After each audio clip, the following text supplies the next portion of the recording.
Wah, ada modus baru kejahatan di tempat parkir. Pelaku perempuan pura-pura dilecehkan, lalu memeras uang kepada korban. Ada modus baru ini, hati-hati ya buat kalian cowok-cowok. Ini kejadian yang gue lihat pakai mata kepala gue sendiri. Jadi waktu itu gue ada di salah satu mall yang ada di Jakarta. Gue adalah tipikal orang yang kalau misalnya lagi parkir itu nggak langsung keluar. Gue bisa lama di mobil sekitar 20 menitan untuk touch up untuk yang lainnya.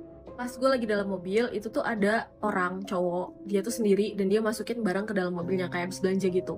Tiba-tiba datang ibu-ibu dan dia itu langsung teriak-teriak kalau misalnya dia dilecehkan di depan mobil si korban. Gak lama dari ibu-ibu itu teriak, datanglah segerombolan bapak-bapak kayak om-om gitu. Mereka datang, abis itu cekcok dan pengen nunjukin si korban. Gak lama setelah itu datanglah security gitu kan yang jaga di situ. Terus abis itu si ibu-ibu ini masih kekeh kalau misalnya dia itu dilecehkan. Padahal gue yang ada di situ dari tadi ngelihat kalau misalnya ibu-ibu ini tuh gak ada yang ngapain, tiba-tiba dia teriak kalau misalnya dia dilecehkan. Si korbannya ini panik karena dia udah pengen ditangkap dan pengen ditonjok sama om-om yang ada di situ. Terus abis itu satpamnya ngelerai. Intinya yang gue denger dari dalam mobil, orang-orang itu minta untuk ganti rugi karena sudah melecehkan ibu-ibu itu. Waktu mereka masih cekcok itu di depan, gue langsung keluar dari mobil. Terus gue bilang kalau misalnya gue dari tadi ada di situ dan kalau misalnya nggak percaya, gue punya bukti di dashboard cam gue kalau misalnya ibu-ibu itu nggak diapa-apain.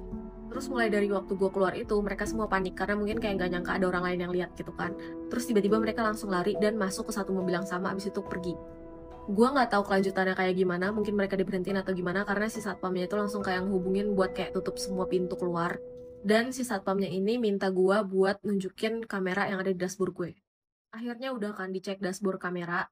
Terus habis itu ternyata bener kalau misalnya ibu-ibunya itu nggak diapa-apain, tapi tiba-tiba dia datang dan teriak-teriak kalau dia itu dilecehkan. Jadi ini tuh modus baru dan kayaknya yang diincar itu adalah laki-laki yang sendirian di basement. Intinya, korbannya itu bakal diminta untuk ganti rugi, padahal dia nggak melakukan pelecehan sama sekali. Gue nggak tahu ini penipuannya udah sering atau gimana. Cuman kalau misalnya gue nggak ada di sana sebagai saksi, gue yakin itu korban udah disuruh bayar atau kalau nggak dipukulin.